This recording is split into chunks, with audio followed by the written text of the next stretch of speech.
So we almost have tried out this ground loot AMP by now and realised that it is actually a pretty solid weapon to use inside Warzone.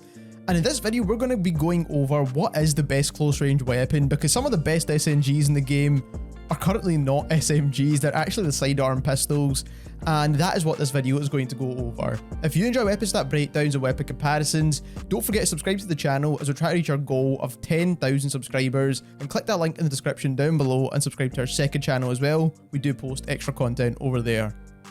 So instead of just guessing what your favourite weapons were to use at close range, what we did is we did a poll on our channel and we got 419 votes on this poll right here. We did get some comments as well, of course, but we'll discuss that in just a second. But what you can see here is that 24% of people were using the MAC-10, 18% of people using the Milano, 49%, which is a massive amount, are using the Modern Warfare MP5, 9% are using the PPSH, so not a lot of people are using that gun.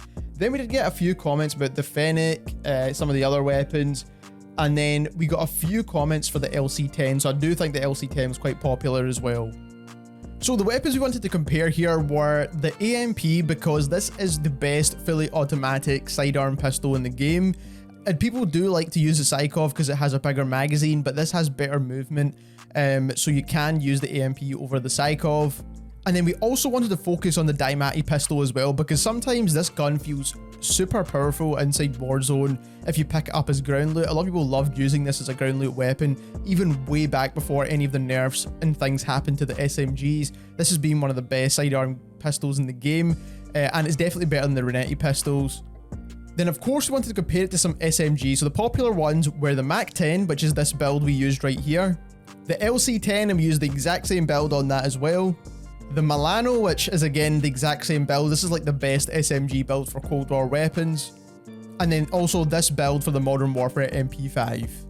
So here what we have on the True Game Data website is the LC-10, which is in orange. We've got the MAC-10 in the cyan line, the Milano in green, diamatti in the dark blue, AMP in the pink, and then the Modern Warfare MP5 in the brown. So as you can see, the Modern Warfare MP5 has the fastest TTK at 526. Now this is only chest shots, and this is including open bolt delays, of course. Then we've got the AMP, so it's the second fastest killing weapon out of all the weapons on this list. The SYKOV does sit in between the AMP and the MP5 if you do want to use that as well. Then we have the Milano, so this is including the open bolt delay, keep that in mind. Then we have the MAC-10, which is not far off the Milano at all. Both of these weapons do have an open bolt delay. Then we have the diamatti, which is at 667 milliseconds, which is not the best, but is actually still slightly better than the LC-10, and even at longer ranges, if you can hit your shots with this gun, it has even better TTK than the LC-10 at long range as well. If you're just looking at raw TTK, the AMP is almost a no-brainer, especially with the 25 round mags. I do think it's still pretty viable, especially if you're playing solos or even playing in Rebirth. It's still going to be a very, very viable gun. I think it's like the 4th fastest killing gun when it comes to full auto weapons at close range, so you're still going to get some insane TTK values. Now, the diamatti doesn't look all that impressive until you switch it to headshot multipliers. Now, diamatti is the best when it comes to headshot multipliers. So if you're looking at headshot multipliers now, you're going to get an insanely fast TTK with the diamatti, and you only land one headshot. That's not one burst, that is one bullet from your burst. Now, you're not realistically going to get this 333 millisecond time to kill. You could get it, but it's not really practical. You're going to land 1 or 2 headshots with your burst, and you're most likely going to get a 2 burst kill. But what that does do with the diamatti, it brings it more in line with the rest of the SMGs in the game and gives you that 500 millisecond TTK.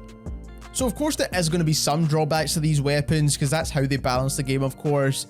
But if you actually take a look at the recoil chart, which I'll show you in just a second, the diamatti is such an easy weapon to use and land headshots with that it's almost a no-brainer just to use this weapon instead of an SMG.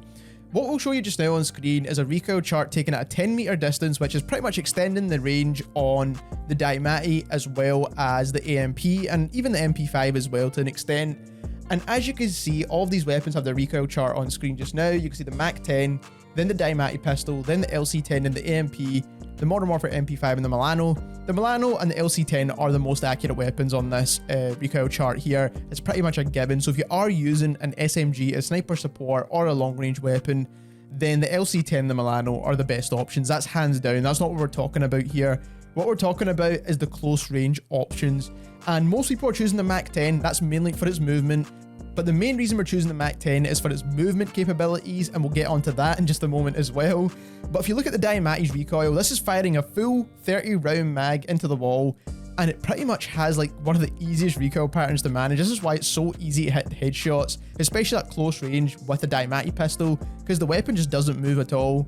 Then we've got the AMP. Now this does have quite a bit of spread when it comes to the recoil chart, but this is pretty easy to manage by pulling down, and you get a similar effect to what you would get with a Modern Warfare MP5.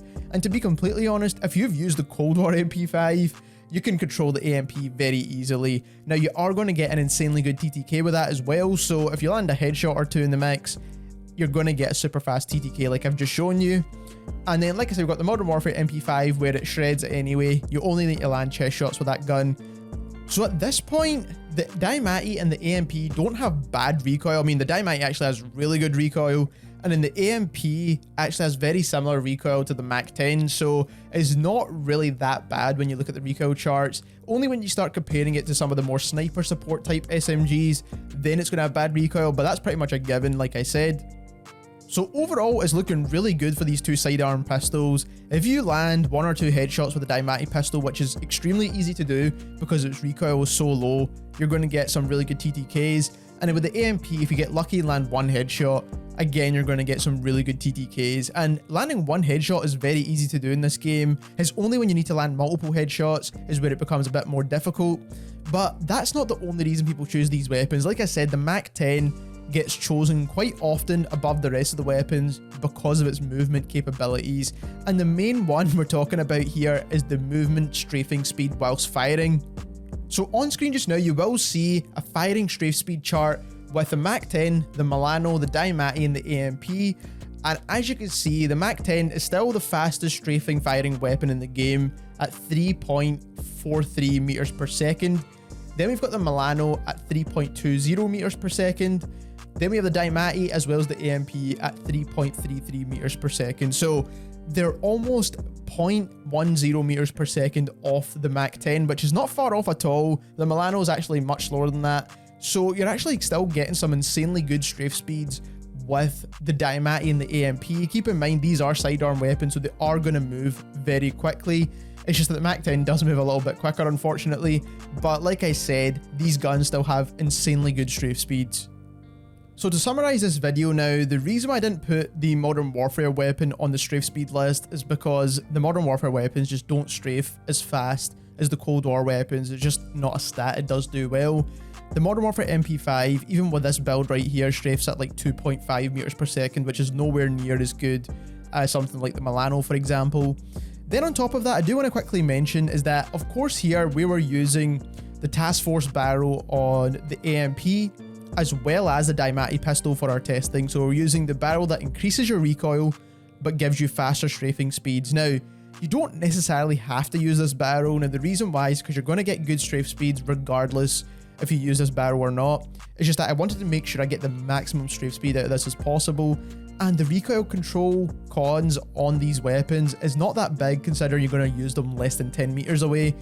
So after the most recent update, it's kind of put the SMGs in a tough spot where they're actually not the best when it comes to the close range options anymore. I feel like SMGs are in a tough spot right now. Shotguns are really good. The sidearm pistols are really good, as you can see, but only some of the SMGs are actually quite viable. Most of the ARs are pretty good now, so I feel like they need to rebalance some of the SMGs again, maybe give them some more movement or something to make them more viable in Warzone. But if you enjoyed this video and learned something new, don't forget to subscribe to the channel as we try to reach our goal of 10,000 subscribers, and click that link in the description down below and subscribe to our second channel, and thank you very much for watching.